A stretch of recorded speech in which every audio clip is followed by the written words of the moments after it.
Welcome everyone, and this is probably our last webinar for 2021. And this year, I think we have done decently well. We had a number of good topics and number of good speakers.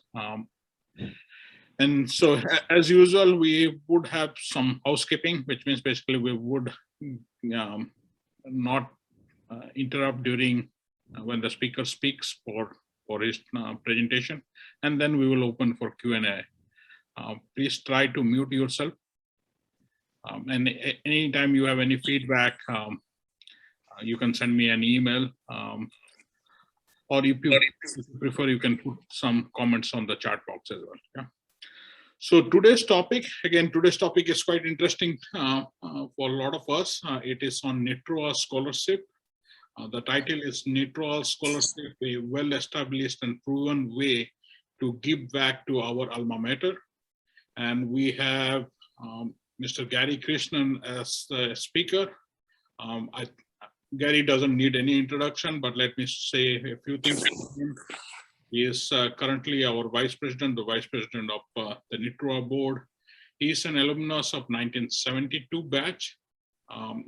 He did his undergraduate from REC Rourkela with PS in mechanical engineering. And then he came to US and he did MS from New York Institute of Technology. And that was also in mechanical engineering. He completed that in 1974. And then actually he, which I find it interesting, that he spent over 35 years in nuclear power generation industry. That is rare because there are not many nuclear profession today. And I think that field might get revived. Gary is a founding member of NITROAA, and this year Gary was awarded the prestigious NIT Rourkela Distinguished Alumni Award for his contribution towards the topic of today's webinar, that's the scholarship. So without further ado, the floor is yours, Gary. Okay, can you share the screen with me? Or make me the host? Yes, I can.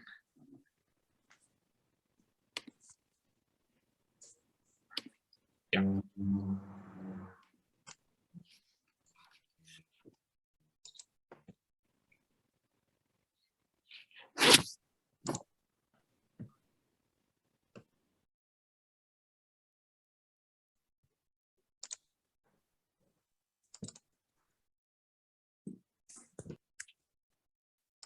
Yeah, we can see it. Okay, can you see now? Yeah. Okay. Hello, everyone. Thank you very much to give me the opportunity to share some insight about the topic that I'm very passionate about, which is NITROAA Scholarship. And the purpose of today's presentation is to kind of go over why did we establish this scholarship? Where are we now? How far have we come? Why should we give back to NIT Rourkela? And what's the best way to maximize what we give to NIT Rourkela? So I'll go over that and in quite detail. So why this scholarship? NITROAA has been around now for a while, 8-9 years now. But NIT Rourkela, you know that we are going to be celebrating 60 years already. We're going to be celebrating 60-year anniversary this year. I'm sorry, in 2022. And it so happens that we never had any way of getting our needy students, giving them a helping hand in the past. We never had that. Or batch 1972 batch wanted to do a 50th celebration of a golden jubilee celebration, and that was in 2017. We decided to conduct our 50th anniversary of entering REC, which is what was called before it became NIT, And we entered in 67, and we wanted to celebrate the 50th anniversary of that. So 2017, we did establish a scholarship. And that was the very first time that any alumni had given anything back to Alma Mater that was substantial. So we established a scholarship. It was about 50 lakhs worth. And we had collected close to 43 or so lakhs, and we had turned that over to NIT Rourkela to manage and distribute scholarships. So when I returned back to US, and I thought that this would be a great idea, that we can use this leverage of the US dollar and be able to set up a real big scholarship. And that's what we did. We made a pitch to the New Jersey convention. And as you can see, I'm trying to keep you a little more involved by showing you some pictures here. This shows students walking out from their classes. But in the background, you see that's the administration building. This was a photograph I had taken in 2017. So that's when the construction was going on. All this is now complete. So going back to the students, we heard from our NIT acting director then, that students were getting loans to come in to study, and they found that they couldn't afford it. Some of them, they were dropping out in second, third year because the family couldn't afford it. They couldn't. That was what we were told, and which was heartbreaking for us, because they still had to pay back the loan. And so we established a scholarship. And coming to NITROAA, we got an overwhelming response at the 2017 September or so. That was the New Jersey convention. We got an overwhelming response, and we got commitment of over $30,000 in pledges just to get the scholarship started. So we decided that we will name it the NITROAA Scholarship and establish this scholarship because of the need of the needy students. As going back to the 72 scholarship, that was the first time we awarded a scholarship from the 1972 batch scholarship. Was in July, the autumn semester of 2018. And we were going to award 2 scholarships. Believe it or not, we got more than 80 applications for those 2 scholarships. So that goes to show that there are many needy students. So that was just 2 scholarships of 35,000 rupees each, and that opened our eyes. For 2, we had 80 applications. What you see here is that we have over 300 applications currently. This semester, which is the autumn of 2021, I understand that we are expecting over 400 applications, and we are only planning to give 11 scholarships. So there are many needy students, and mostly those are students who are really in need, and they come from backgrounds that are like from villages. The parents, they are in farming, or they have small shops, or they are doing menial jobs. Many of them are students coming from parents, one parent, single parent, just the father or so. We have an orphan that we have awarded scholarship. So most of them are very needy, and also not only financially, but also they have other problems at home. They are also first time leaving their home to attend any college. The side issue also is that I remember back when I was going to school in 67 to 72, I believe it would cost about 200 rupees. And now it is 2 lakhs per year. And that's for boarding and studies and books, etc. But still, it's 2 lakhs per year. And the students that are attending and have applied for scholarship, majority of them, the family income is 40 to 50,000 rupees. That's annual income. And they, obviously the students are capable because they have passed the qualifying examination and got the admission. So education is very costly nowadays.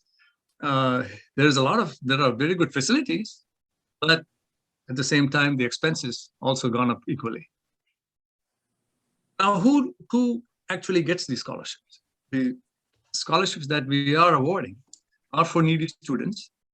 Those only in the 2nd year to 4th year students. The reason is that we are not able to assess the quality of the education quality and their academic capability when they come into the 1st year. So after they establish themselves in the 1st year and get their GPA, that is what will be used as the basis for awarding the scholarship.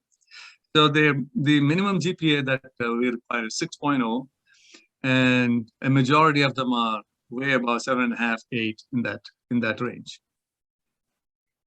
It's open for all undergraduate students, not for graduate or PhD, just only undergraduates. And how much do we give? So what happens is we compile the funds and then we invest it. Currently, they are in like certificate of deposits, etc. We chose to go with the safe investments. About 80% of the income realized from the scholars, from the principal, is used to award the scholarship. The remaining 20% or so is added back to the principal so that the scholarship continues to be perpetual and it'll continue to grow. We also decided that the initial scholarship that we would award be 40,000 rupees. We felt that we wanted to make it somewhat useful for them. Like if someone gets it for two semesters, then 80,000 is closely equal to about half of the total expenses. That's kind of what we were thinking. We could have decided to give lesser amount but more scholarships, but then it would be kind of watered down. So the thinking here was let it have a little bite to it. Let's make sure that it can it will have some substantive impact on their financial matters. So that's how it was set up. Now I just want to share with you how far we have come. Now this was set up on March 19th of 2018. Dr. Birendra Babu, who was the president at that time, was there with me, and when we signed the memorandum of agreement with NIT Rourkela. So how far have we come? Our goal was to raise $300,000 by end of next year, December 31 of 2022, award 26 scholarships every year. That's 13 per semester, and minimum was initially set up at 40,000 rupees. Believe me, when I said that when we initially started this campaign in the New Jersey convention, we already had overwhelming response. They said, yes, we're going to sign up. $30,000 were already pledged.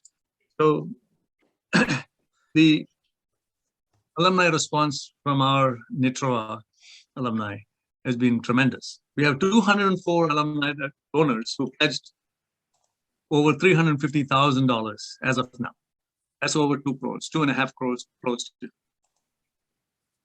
Like I said, there were 250,000 plus donors, 25,000, 10,000, 5,000 plus, 2,500 plus, $34,000 plus, 500 plus, and 100 plus. So there's kind of like, it all adds up. Every little bit counts, and it's right now over $350,000. So the response has been tremendous. And you can see that's the 2017 is the first time we have over 30,000 pledged, and it's been steadily growing. Our goal by end of 2022 is 300,000, and we are already pledged 350,000. So we have fulfilled our initial goal without a doubt. And as far as the funding and awards that are concerned, you can see we started accumulate, and then we started giving scholarships, 2 scholarships in January first semester. Now we get 26 scholarships. That have cumulatively, we have awarded 26 scholarships and over 10 lakhs. Projecting what happens in the future. Remember now, approximately 20% of the interest is put back. So let's say we start around 2.2 crores. This is now in rupees. On January 1, 2023, we would be in 2035 without any change, assuming about 5.5% return, we'd be about 2.6 crores. And we would have awarded 26 scholarships each. And also we would have increased the payment from 40,000 to 55,000. So it steadily increased to 55,000. This is the background data on that. I don't want to bore you with all the fine print, but that's the perpetuality of this scholarship. That's how it continues. As long as NIT Rourkela and NITROAA are around, this scholarship is set up to be automatically administered. So it so happens that 2 of our past presidents are here. I see Birendra Babu here and Sarad Babu.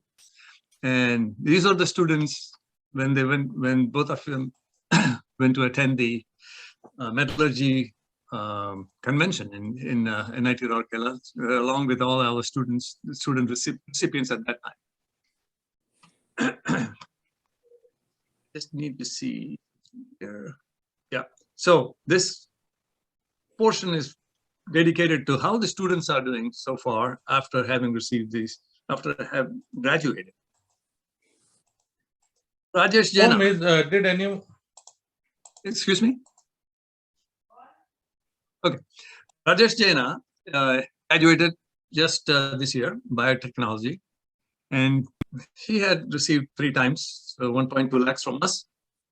But he also received money from 72 batch, 72 alumni endowment scholarship, and also generosity of some of our classmates. They had given him, because he could not make the 6.0 minimum.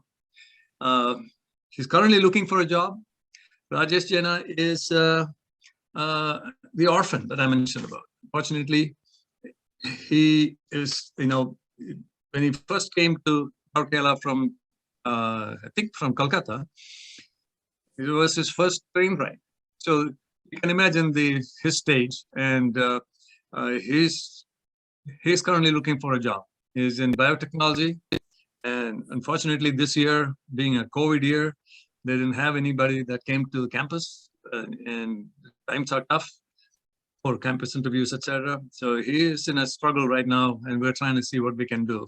I'm working with some people in India, my classmates, to see if they can try to find a way to help him. But he is graduate, and obviously he was the first that from his family that graduated. Ashwini Singh, father is a farmer, and mother passed away the year he joined NIT. And he received 2 semesters worth of scholarship from NITROAA. Currently, he is working. He's graduated and he's working at Vedantu. And what he does is working as an operational academic assistant and help the students with technical and non-technical problems. Ainarayan Chowdhary, he graduated from mechanical engineering, received two semesters from us, and he's working with Capgemini as a senior tech analyst. And again, you can see that he's graduated in mechanical engineering and working in the what do you call software field there. And I talked to him the other day, and he is kind of not sure what should he be focusing on. So I reached out to, I'm sure some of you have seen through our WhatsApp group, trying to find out if anybody can kind of help him, because I've been away from India for so many years, and we had several alumni from here, NITROAA alumni, who volunteered, and I have been in touch via our student rep, Satish Tumulu. And so they're trying to kind of give him some guidance. Should he go for higher studies or should he continue in this, that kind of thing.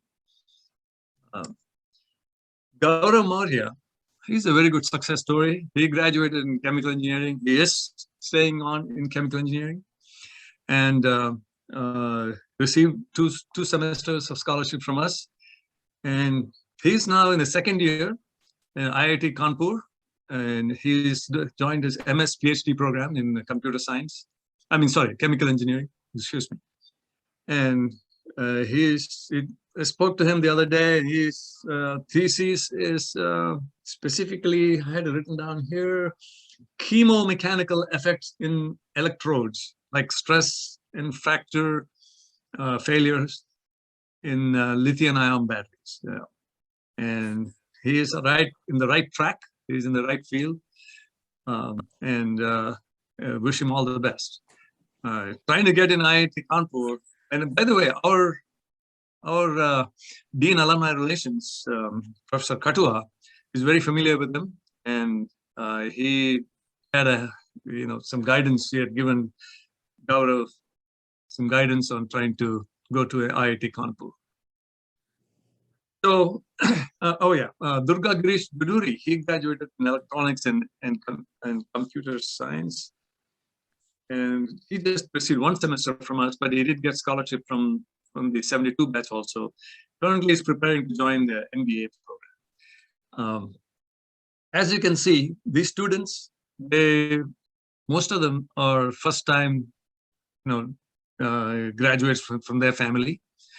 And in these 5 cases, they certainly are all first time that I know for a fact. And for not only are they bringing pride to their family, they're trying to become self-sufficient, and they do have to pay back the loan, but still, it's a long way. And we as NITROAA and all the donors should really feel proud of what these students are doing, and it's not just going to waste. It's certainly making an effect, making an impact, at least in their career and future. So that brings me back to why should we give back to our alma mater? Well, I can tell you for a fact that donation, any charitable donation, makes us happy. It says here, by activating regions of the brain associated with pleasure, social connection, trust, etc. It gives a positive feeling. You know that you have helped somebody to get a leg up, do something, make something out of a career for themselves. In our case, in NITROAA. Now, if it's in any other, this is certainly the reaction that you get any kind of charitable donation. You see a temple being built, or you help the victims that are, affected by a hurricane or other natural disaster, or anything. It's fulfilling, and it is something that when you give, you gain a lot more, and it's good for your health. There have been studies that show that it even reduces your blood pressure, and it promotes cooperation and a social connection, a gift that keeps on giving and strengthens the ties by promoting trust. So what we want to do is what we give, we like to maximize that. Well, we've started off in the right way by using the power of the dollar, right? The conversion, 70, 75, it's close to 75 now. And so that's one thing. But what we actually give, how can we make the best out of that? There are several suggestions here, and some of these are well proven. Set up a recurring donation. So we can take advantage of that. Do a corporate matching take advantage of the corporate matching program. Set up legacy scholarship, honoring our loved ones. Make a charitable qualified charitable distribution, and donate appreciated stock. I will go through each of these. set up a recurring donation. This is ideal for those who want to, I'm sorry, go back. This is ideal for making small donations. I would say $25 to $50 a month. Set that up. It is something that you don't even see coming out of your account or whatever. It just, and by end of the year, it's a sizable amount. And this is good. It goes straight to Wells Fargo. And we have several folks that are doing that. And it's very simple to set up. I have a one-page document that I put together that I'll share with you. And it gives you various ways that you can make these donations to NITROAA. So one method is setting up a recurring donation that can be set up via your checking account. It also can be set up if you want to do it by credit card through PayPal. It can also be set up like that. Do a corporate matching program. Now this really leverages what it's like getting free money. Really, it is free money. You work for an employer that has a matching contributing program, and I'll give you a list of some donors that I've already taken advantage of.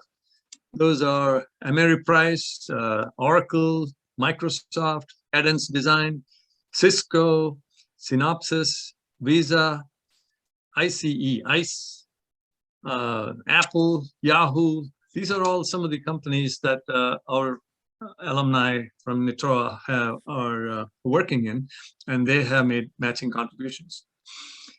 Some of the employers make double the contribution. So you donate $1,000 and they put $2,000. And there is this website where you can check and see if your employer is actually participating, how much do they give, and how much do they match, and how do you do it? You know, some of them they do it through an outfit called Benevity, and some others do it using a different platform. But all that information is there, and like I said, several alumni are participating. You can set up a legacy scholarship. What would happen here is that you make a one-time contribution of $25,000, and that seems like a lot of money. It is, but imagine if you are to use the matching contribution, like one of the donors did. It's really $6,500 per year. You do $6,500, they match, so it's $13,000. You go next year, do another $6,000. That's $12,000. So you only put $12,500 over 2 years, and it's $25,000. So it's enough. The reason $25,000 is that's enough to award one scholarship per semester. That's one student for one. In other words, the 80% of the income realized from that is enough to award this one scholarship. And like I said, you may use your corporate match. That kind of makes it a lot easier. Currently, we have 5. We have 4. A 5th is almost done. The check's already been put in the mail. It should be with Prashant this week, coming week. So these are the 5. And so, the scholarship will be named in this name. For example, NITROAA Bhuvanananda Rath Memorial Scholarship.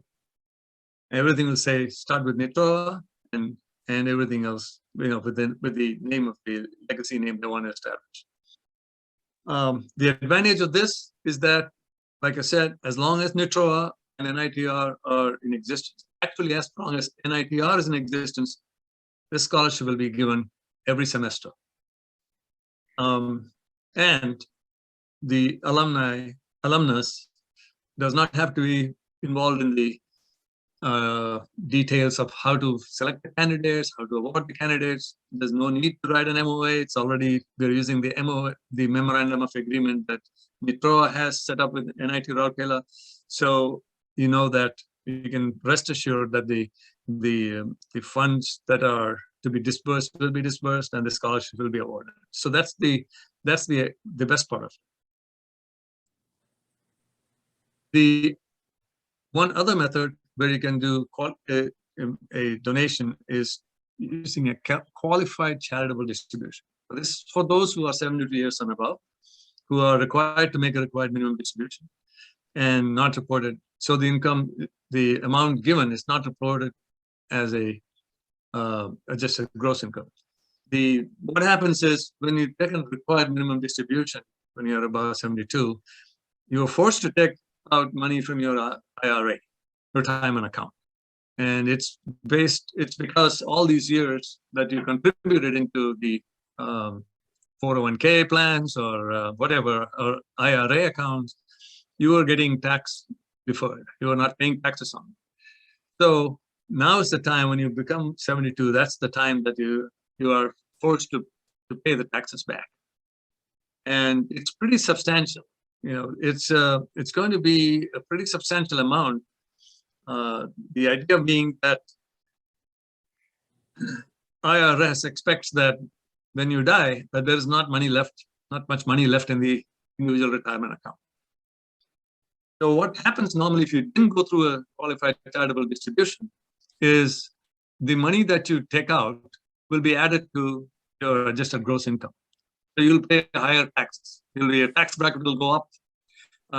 If someone has $5 million in a retirement account, and easily 25%, there's a factor for that. So I think for $5 million, you might be almost paying 80,000. You'll be forced to take out about 80,000 dollars per year, the first year. So imagine adding $80,000, and if you happen to have a spouse also, and you're doing joint return, then it'll be double the amount. So what that does is that raises your just a gross income. By going with a qualified charitable distribution, you get that money does not get added to the AGI. It will be treated as a charitable distribution. So that's one method. And then the one final method is this can be done for anybody. It can donate appreciated stock.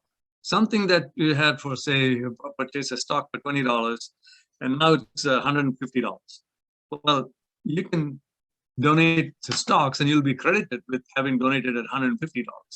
But if you had sold the stock, you would be paying capital gains on 150 minus 20. So if you want to make a charitable contribution, you could use this method. You don't have to be 72 or anything. You could be sitting on that Apple stock that you bought for $10 and now it is whatever. This is the way to do it. So, and I checked with our treasurer, and Prashanta said that, hey, since we have a brokerage account and all that, this should be possible. Only problem is that you need to start early. Don't try to do it in the third week of December or so. Try to do it earlier, and this way, because there may be some letter required from NITROAA, etc. So that's another method of trying to maximize. These are some of the methods of maximizing our donation. So in summary, where we are, well, the students are faced with 1 lakh of expenses per semester, but that's 2 lakhs and more, by the way. And I shared with you that we certainly have a need. We have the number of needy students that are applying for the handful amount of scholarship we give is increasing, which is in a way good news because the word is getting around. People are aware of NITROAA Scholarship. They're aware there's a NITROAA organization that's giving out scholarships. And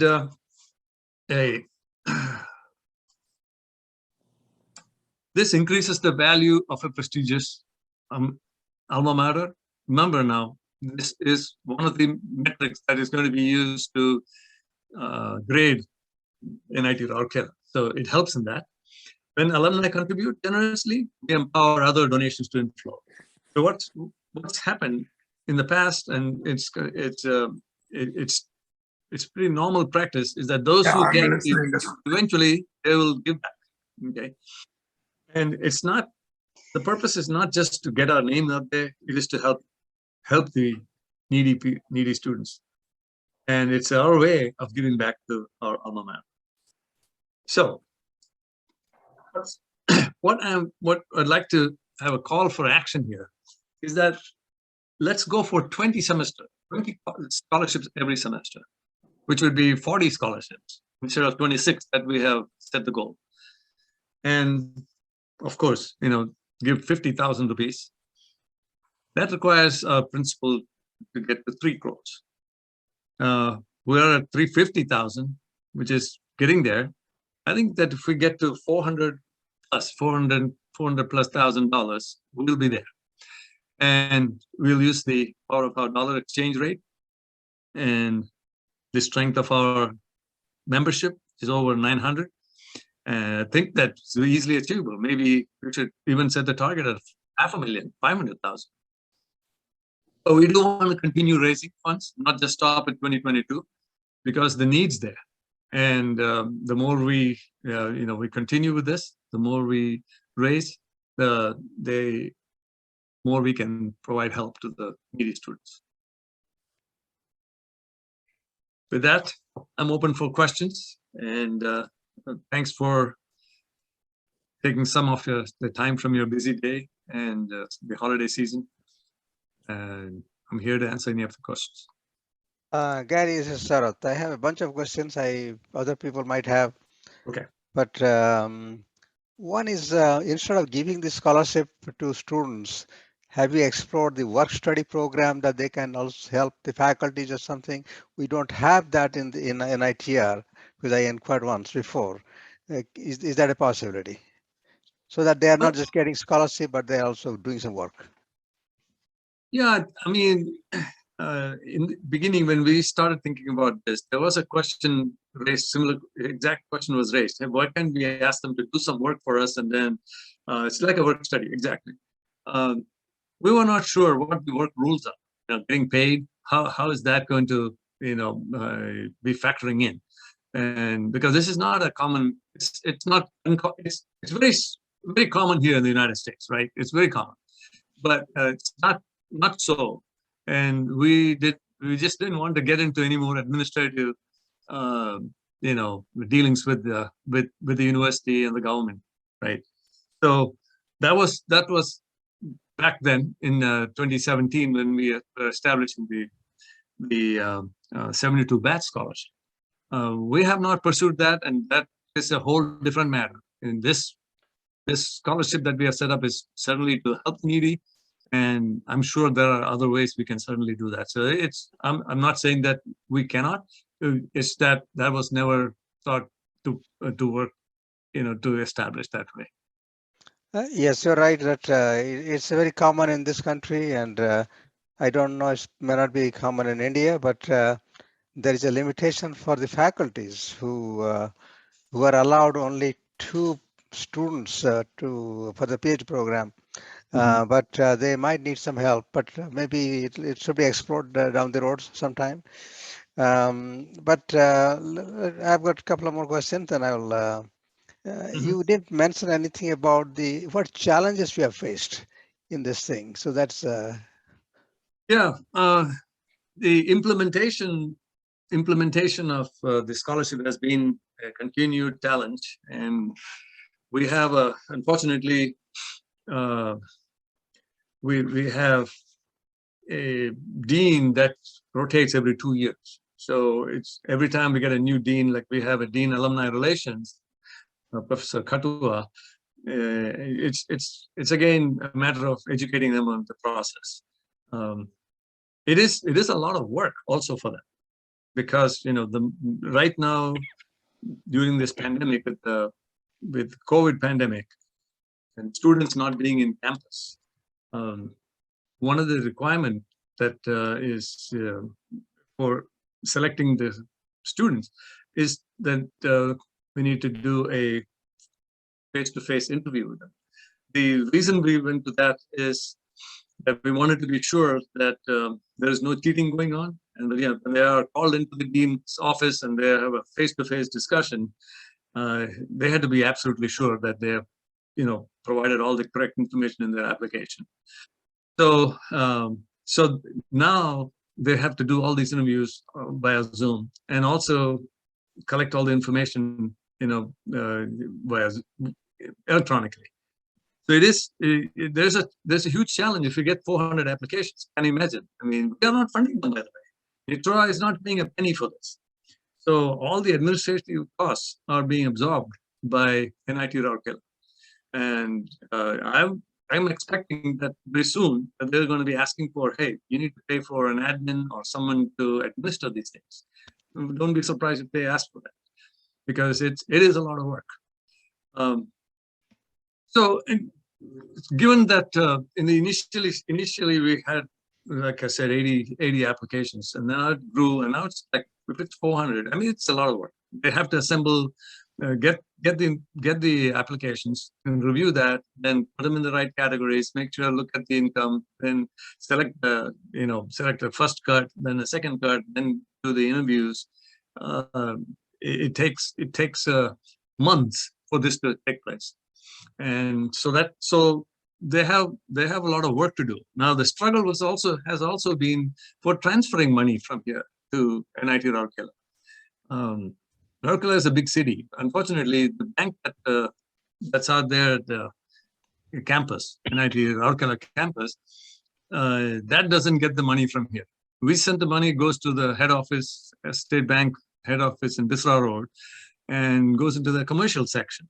And we have to transfer that back to the NIT Rourkela local bank, and at the campus. And there's never been a smooth process. You never know what the bank manager in Bisra Road for the international division, what type of methodology he uses or she uses. And so that's been a struggle. It's not like, money is transferred instantaneously, right? As soon as we send it, we send the money from here, it's transferred, it's there. It's in the bank account there. And trying to get that to the proper account number, having given them all the necessary information, still takes sometimes 2 to 3 weeks. And with, in some cases, I had to use my classmates to go chase them down. Go to the Bisra Road office, go to the campus office. It's still, we're not, we're in the we are in the 21st century here. We think things should go smooth, but when it comes to dealing sometimes of these type of matters, it's a shame how things move slowly. And then the other thing is that, like I said, they just haven't set up a standard process. In fact, one of the things during my vacation here I'm planning to do is to kind of go through item by item what's on the MOA and what should be it, and then create like a process, a procedure for them to follow. I mean, this last couple of years has not been easy because of COVID. There is nothing that is working for a normal procedure anymore, and hopefully things will get better. So there are a lot of, in the beginning we thought it was growing pains, but it seems to be that it's not just growing pains. It seems to be just the way things get done at an ITR. It's slow and bureaucratic. Ranjan, I have a couple of more questions if you want me to ask, or I have to wait. Let you know. Why don't you wait? Let's give some opportunity. Okay. And then That's fine. That's fine. Yeah. If there is no one else, I have 2 questions to Gary. This is Birendra Jain. Yeah, the first question is, you set a goal of 3 crores, which is roughly at current exchange rate about $400,000. So once you reach that, are you going to stop there, or you would raise the target to something else? No, I think we can have this as a permanent thing in the background going on, without because the answer is no. I think the need's there. So since it's established, and hopefully they'll go into an autopilot mode where they'll start issuing the scholarships, then it'll benefit the students.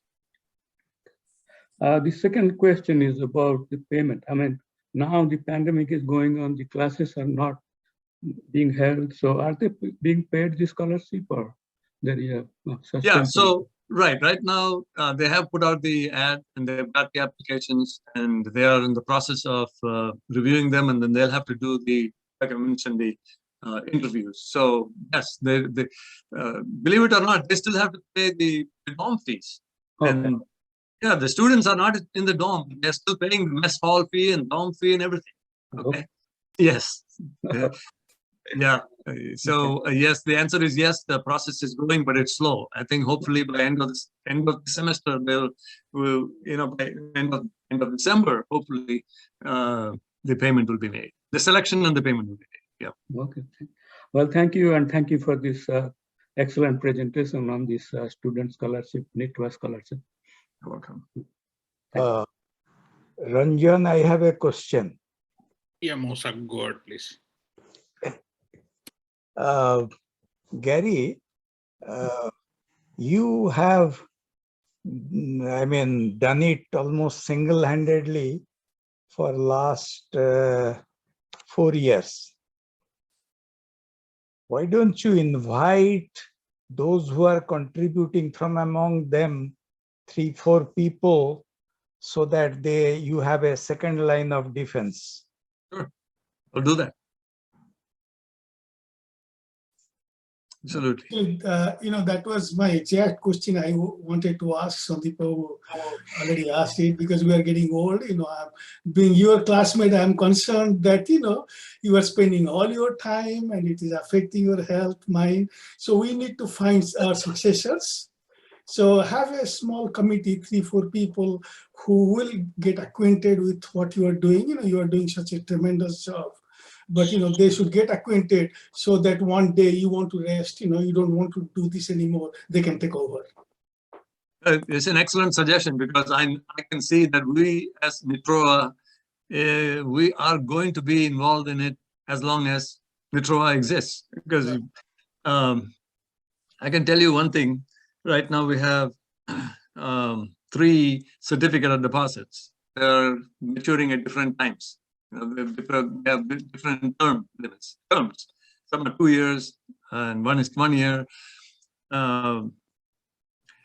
So when the scholarships need to be, fulfilled, we have to come up with the funds for that. Right now we're talking, this time we're going to be awarding 11 scholarships. So that's 4.4 lakhs. And so what would happen? We need to have that money. And this is money from the income realized, right? So someone from the Treasury Department there should be handling this. There's a look at see, okay, next there are 2 semesters, we have to again pay the next semester, right? So there need to be about 9 to 10 lakhs money sitting in the regular account so that it can be transferred, because you don't want to break up the fixed deposit. So this is a minor thing, it can be simply done, but I have to keep track of when the CDs are maturing. Then I have to let them know, hey, CD is going to mature. Why don't you go ahead and before it renews, take some 4 or 5 lakhs from that and transfer it to the savings account and then renew it. Or when we send money from here, we need to ask them to make sure that, hey, combine it with a CD that's going to expire, combine the 2 together and start. In other words, what I'm saying is that simple things like this, they cannot manage. We'll have to, we had to keep up with it. So I am foreseeing that as long as NITROAA is around, we'll have to have 1 or 2 people who will be managing this, and I can try and help as long as I can. But it's a shame that it's such a small deal here. Yeah, I think we need to really find a way so that if we don't get involved anymore in these things, then NIT Rourkela should be able to handle themselves. Even I think, even our 1972 scholarship fund or the Ajay Mahanti fund is also there, partially managed by Shiva Rao. But I think we need to, next time we visit Rourkela, we need to talk about it so that they should be able to do themselves without interference from outside. I completely agree. Our challenge is that every 2 years they have a new dean of alumni relations, and it's a whole new starting from scratch. Even though our past dean had assured me and said that, oh, no problem, I'm just here, we can help him. But it's, how that goes. They get busy, Abanti Madam gets busy doing her job, basically. Whatever she went back to, she's, back into faculty to teach. So she's not going to be spending any time here. So anyway, yes, we'll have to do something, and that's what I said, that I'm going to be working on putting together a document that that I have more trust in the admin that helps the dean. I can work with the admin and have her implement it. So someone should have a calendar entry to say, okay, this day has come. That means we need to send out the request for application. This day has come. You know what I'm saying? Just as simple as that. It's not a big deal. But they have not shown that type of ownership. Can I have another question, Ranjan? Yes, go ahead. Okay. My point is, you have expressed some deficiencies like money staying in Rourkela, Bisra branch, not coming to NIT Rourkela. These are kinks which somebody from here or even those deans who have retired, they know the problem. We can co-opt them so that they can solve these problems once for all. When it is stuck, they will know that the money is coming and sitting here. Those kinds of things we can, Abanti, after all, is an alumni also. Yeah, Sandeep Babu, I'm not saying that it happens all the time. So we've learned from our experiences. So when Sachipati was the treasurer, he sent a test transfer. Okay, for $10,000. He did a test transfer and learned from that. And then the next transfer he did, wire transfer he did, I think he sent 25,000 or something. So the second time around it worked. Then it was after Sati was gone, we had Sahu, and he ran into a different issue. The issue was that we couldn't find where the money went. We thought we went to Bombay, we went to here. We put a trace. We had to put a trace on it, and we found it. And it was at Bisra Road. And we found that the person, was not very cooperative in the sense. And then we had to send one of my classmates to go and talk to them. And I mean, it was a mess. But the third time around, we thought that we had everything, all the documentation ready. So we had an email to show that the NIT Rourkela is expecting the money, showed them all that. And this time he had some other issue. So it's just that we suspect that they want to hold on to the money, because in this banking industry, there's something about how much money you have at the end of a month or whatever, or a period. And maybe they're just holding it just to show that they have that much the money, under their supervision, and then they release it. But in all cases, we didn't lose any interest or anything. The money was there, so it was already gaining the interest. Okay. In fact, in one case, it actually helped us because the exchange rate got better and we got more money than when they, if it had been, addressed at the time that money was received by them. So these problems, I mean, believe me, this appears like very strange things happening for us, but it's probably a normal way of things happening in India. Ranjan, can I ask you one question? Go ahead, and let one more minute. So if anybody has question, this is the time to ask. We have another few minutes to go. Sarath Babu, please move forward with your question. And again, if anybody has question, please raise your hand and you can ask your question. Thank you. Gary, you mentioned that it can be a painful process, which I think it is, to do the selection for the students. And I wonder whether NITROAA can also have some people helping out NITR faculty in the selection process. That way, at least we'll have, and that will reduce the burden on the faculties or whoever is doing the selection. I don't know. We have that in the MOA, that we have a standing invitation to be part of the selection process. It's just that the whole thing has to be properly coordinated, and that's our problem. So answer is yes, we can have that. We have put that into the MOA. So it's in there. Sandeep Okay.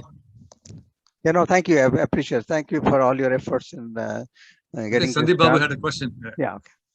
No, I was telling that if you take out work from the bureaucracy and then you are here, they will create problems so that it will always get stuck. And when it gets stuck, somebody will come and tell that you pay us so much, like they don't attend to this mark sheet problem. So they will create some problem then. Don't get into that. Let them take, and then they will get their assistance. There are a lot of clerks there sitting. So don't let us not get into that process. And plus, there is an integrity problem there, because if the clerks are involved from beginning to end, then if there is a wrong, it is their responsibility. If we get into that, I think this will be a risky thing. The integrity problem cannot be responsibility cannot be fixed on a particular set of people or group. It will be difficult then. It's a good point. Yep. Gary, I have one question. Yeah. Do you remember approximately how much of the 300,000 comes from the corporate matching? Right off the bat, I would say about 25,000. About 25,000 is coming from corporate match. So those most of the donors are from companies. Do you know if they explored the possibility of matching from their corporations, or you don't know? Whenever we had like a fund drive, some new folks that are making donations, I would ask them to check with their company to see if they can, get the match. Okay. Yeah. It looks Ranjan Babu, this is Devin Das from Alaska. Yes, please go ahead. I would like to express my sincere thanks to Gary. He's working very hard and is doing a very good job. And let us hope that it will spread, because such systems are very well established in the United States. And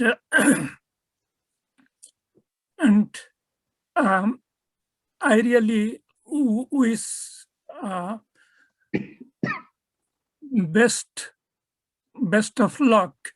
And I think the 16 or 17 or 14 people who are attending are perhaps also very interested, and they would definitely go ahead and help in furthering this cause.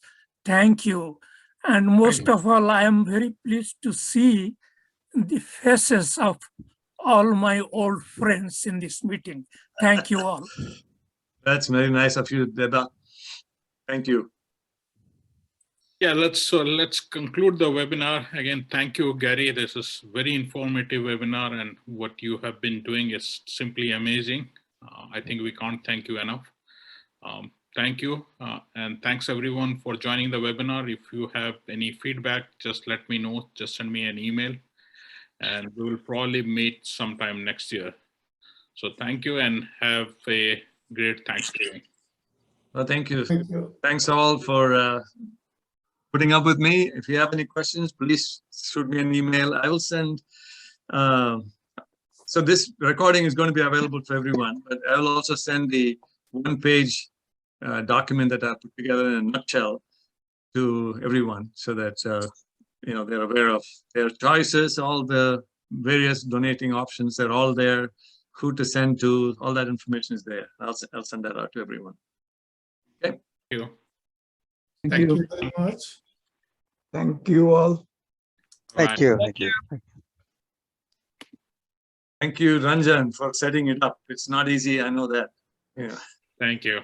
Yeah, appreciate it. And thank you, Gary, sir. It was a wonderful presentation. We didn't know that there was so much happening. Thank you for highlighting us and enlightening us with all the good stuff.